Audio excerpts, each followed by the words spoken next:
Amici di Verde Nord-Est, ben trovati, ci troviamo a Roncade, splendida cittadina della Marca Trevigiana, un parterre importante. Sono in compagnia alla mia destra di Stefano Guerini, presidente del direttore del GAL Terre di Marca, e una presenza consueta ai nostri microfoni che saluto, Terenzio Borga, presidente di Aprolav, il padrone di casa, l'assessore Guido Geromel, assessore alle attività produttive e all'agricoltura del Comune di Roncade. Allora, benvenuti a tutti. Allora, un'iniziativa importante questa, domenica scorsa si è parlato di radicchio, oggi si parla delle erbe dei casari, dei formaggi, iniziativa attuata con l'aiuto dei fondi PSR e diciamo diretta dal GAL. Allora, Stefano Guerini, un progetto importante questo. Sì, un'iniziativa importante che rientra nelle attività previste dal nostro programma di sviluppo locale per borghi e campagne nell'ambito appunto del programma di sviluppo rurale per il Veneto 2007 e 2013. Allora, grazie intanto a Stefano Guerini. Allora, Terenzio Borga, qui abbiamo davvero una esposizione di quelli che sono i formaggi più importanti. Oggi parliamo anche di formaggi e quindi cosa dire? Beh, intanto io devo dire una cosa prima di tutto, che continuiamo sempre a parlare di agricoltura, a riempirci la bocca, però alla fine facciamo veramente poco. E io in questa sede desidero ringraziare il Comune di Roncade e il GAL perché ci hanno dato questa ulteriore possibilità di comunicazione. Io lo dico sempre, abbiamo i migliori casari, i migliori formaggi al mondo, non siamo capaci, a Roncade non si conosce quante sono le DOP, quindi lo dobbiamo dire, lo dobbiamo ripetere, grazie a Roncade che ci ha dato questa possibilità di creare questo primo concorso, Erbe dei Casari. Abbiamo iniziato anche qua, dove abbiamo iniziato siamo sempre andati avanti con forza, per un semplice motivo, perché i prodotti che vedete sono unici al mondo. Quindi questa è la prima edizione, partita un po' in sordina ma come vedete un gran successo.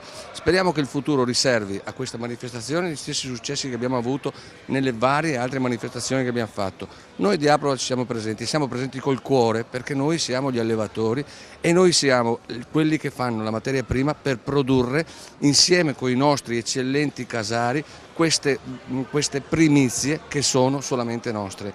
Grazie a tutti quelli che danno una mano al mondo agricolo perché come dicevo prima tutti parlano ma pochi fanno qualcosa e in questo caso il Comune di Roncade ha fatto veramente tanto. Allora, ha fatto veramente tanto, l'assessore Geromel è un grande regista, usiamo un termine calcistico perché mi fa un grande assist, mi fa vedere ecco, questo opuscolo che avete pubblicato. Allora, intanto è un vanto per la città di Roncade ospitare una manifestazione così. Sicuramente, questo rientra nell'ambito del piano di sviluppo strategico del territorio nella filiera agricola dove noi vogliamo promuovere i prodotti tipici del nostro territorio. I formaggi sono un prodotto tipico del nostro territorio insieme al radicchio verdon che abbiamo festeggiato la settimana scorsa, ai vini, al mais bianco perla e altri prodotti. Allora facciamo anche un po' di promozione alla città come è giusto che sia, che è un bellissimo Difatti, borgo.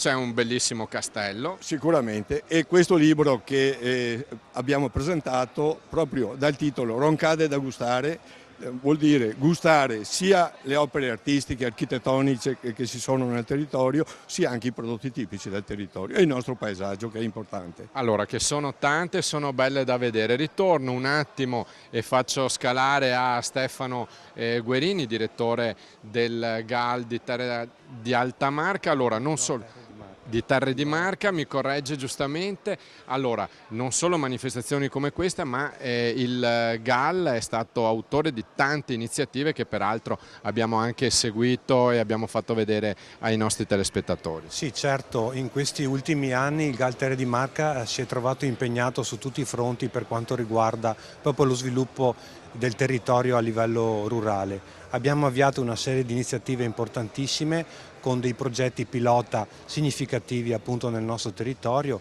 che vanno appunto dalla salvaguardia di tutto quello che è il patrimonio storico-architettonico della provincia di Treviso, in particolare della parte a sud-est dove il GAL Terre di Marca ha questo suo ambito d'azione. Inoltre abbiamo così avviato una serie di iniziative per quanto riguarda tutti gli aspetti legati alla diversificazione delle attività agricole e all'incentivazione delle attività turistiche, con una serie di interventi infrastrutturali attraverso la ideazione e la qualificazione di itinerari cicloturistici ed una serie di iniziative che riguardano proprio la promozione del territorio, la predisposizione di pacchetti turistici e la commercializzazione di questi.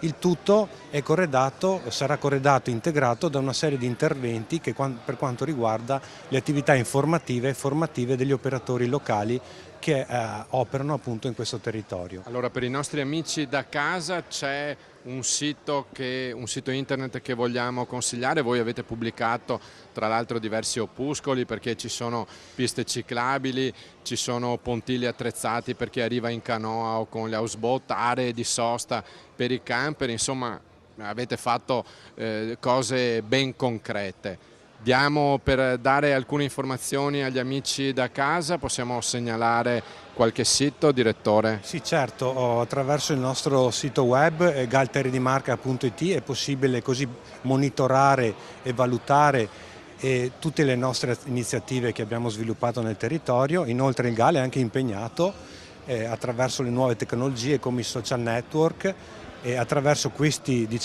portali è possibile avere informazioni più dettagliate sia attraverso il canale YouTube che il canale Facebook. Allora, grazie a Stefano Guerini, direttore del GAL Terre di Marca, grazie al presidente di Aprolav Terenzio Borga, naturalmente grazie al perfetto padrone di casa Guido Geromella, assessore all'agricoltura e alle attività produttive del comune di Roncade. Rimanete con noi perché Verde Nord-Est continua.